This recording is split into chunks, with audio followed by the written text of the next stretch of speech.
So, I played Batman Arkham Knight the other day. I'm still collecting all the Riddler stuff. I gotta say I was a little bit disappointed with the game overall. I mean, it was a great game, don't get me wrong, but it wasn't as good as it was hyped to be, if you know what I mean. Like, for instance, the Arkham Knight. Now, obviously, spoiler alert, so if you don't like spoilers, then bye. And if you do hate spoilers, why are you looking at a review? So bye. Um, the Arkham Knight. What the hell? They said there was going to be a fresh character and a completely new character that was completely fresh to the Arkham universe. And it wasn't really a new character, it was a new persona.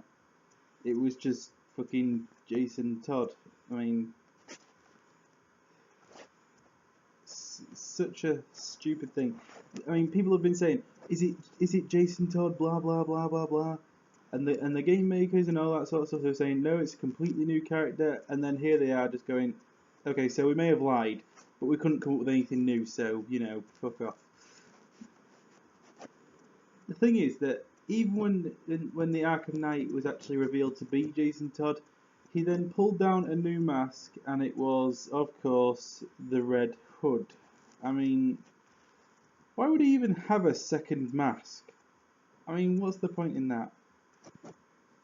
Then there's the Batmobile. The battle sections, unlike most, I actually found to be quite fun. What I didn't like was the fact that there were so many of them, and the fact that we were hoping that there wouldn't be too much reliance on the Batmobile, and there was way, way too much reliance on the Batmobile. You take it everywhere. I mean, seriously, come on. In the other games he did it just on his own, he didn't need a car. Why do you make it so that he now needs the car for everything? It's just absolutely ridiculous. I mean, also the Joker, I mean, his blood was in the people and it transformed the people into him. That's not even remotely how blood works. I mean, they could say, you know, it's a side effect of the Titan formula or some shit, but no. Just no. Also, what happened at the end? Is he cured the Joker thing now, or what? Did the fear toxin destroy the Joker's mind inside of him? Did the fear toxin just completely destroy the virus? Not really explained so much. Also, at the end, is he using fear toxin, and how exactly is he going to be using the fear toxin if it is actually still Bruce Wayne as Batman? I mean, because using fear toxin is, cause he said in the bit after the Riddler thing, because I watched it on YouTube because I got bored, he actually said that something new needs to rise from the ashes of Batman, a new legend and all that sort of stuff. And he said that, well, basically it's just not very clear if that is like the Batman we still know, but using fear toxin is kind of a bit of a weird thing, because how is he going to administer it? Is he using like poison darts or something? Because if he uses it in gas form, then it's going to hurt the civilians as well, and that's just completely weird. Just not really his style, really. What I don't actually get,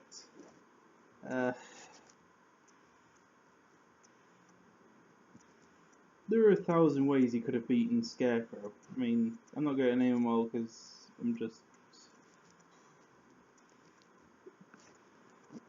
But having him take off the mask, I mean, I think that was just a cheap way to end the series, really.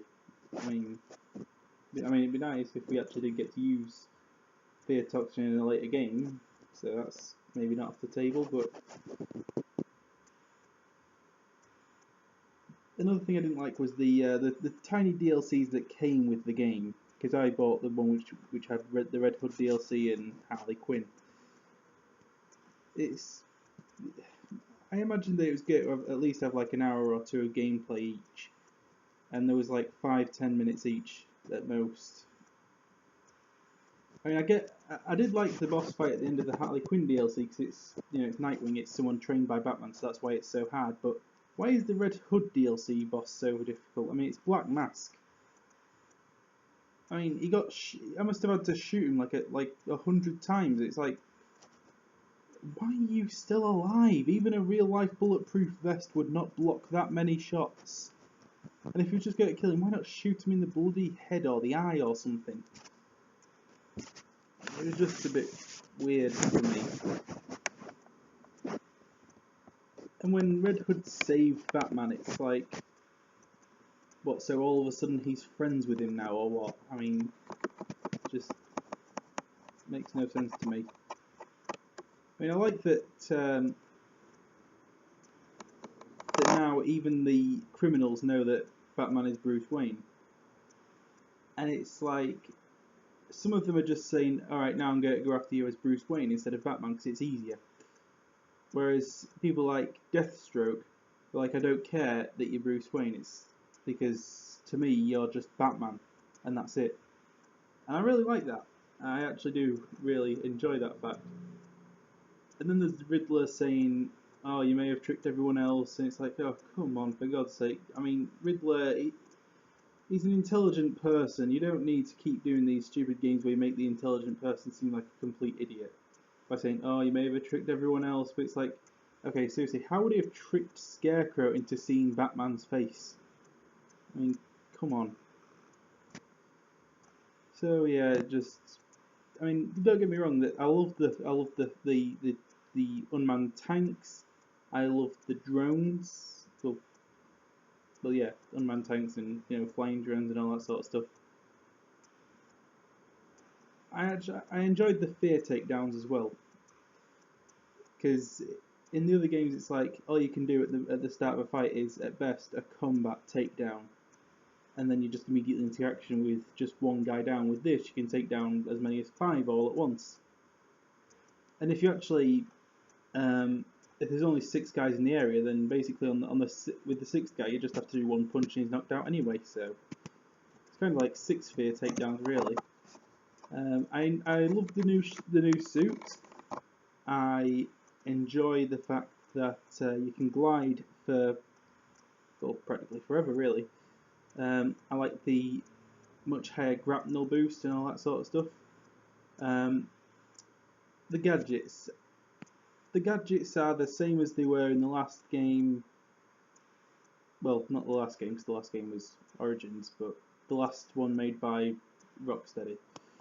The thing is that in Arkham City we use the gadgets all the time, and in this it's mostly, we don't even use the gadgets really. Well, most of it's just left up to the Batmobile, and, you know, like I said, I don't like the over-reliance on it.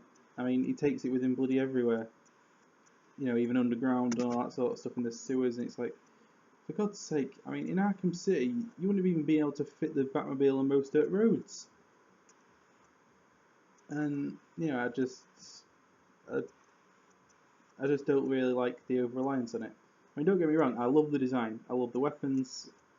I didn't really like the hacking ability because it was only really useful on the Cobra things. On the small tanks, you could just shoot them with one bullet and they're dead. But with the Cobra things, it came in a bit useful because you could take, well, if you had it fully upgraded and everything, you could take over 2 at once. So that was quite useful. If only as a distraction. Which reminds me, the final fight against Deathstroke. Gotta say, that's probably the most disappointing boss battle in the entire Arkhamverse, including Origins. Because in Arkham Origins, actually, yeah,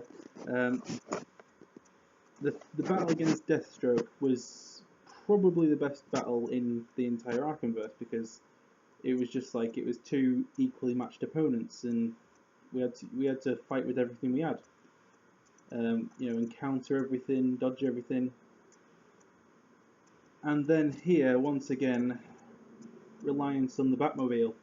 We have to fight his tank, and I thought, okay, so we're going to do this in 2 stages. We're going to have a tank battle, and then we're going to have a fist-to-fist, full-on battle between Batman and, you know, Deathstroke, and it'll be just like in Arkham Origins. And instead, when we destroy the tank, he jumps out, ready to stab Batman, and Batman just smacks into him and knocks him out in one. And that was just so disappointing. It's like even when he was getting him out of the Batmobile and to take him into police custody, it's like he's not even got handcuffs on him. Why is Deathstroke not fighting back? It's Deathstroke. I mean, what the hell? So yeah, just a lot of very, very disappointing battles in this thing. I mean, I didn't like the fight against the Arkham Knight's tank either, because with that you had to hit this very, very bloody small point on it, and that was just so irritating because it took forever. So anyway, review done, and I mean it's a good game, you should play it. It is very good. So yeah, bye bye.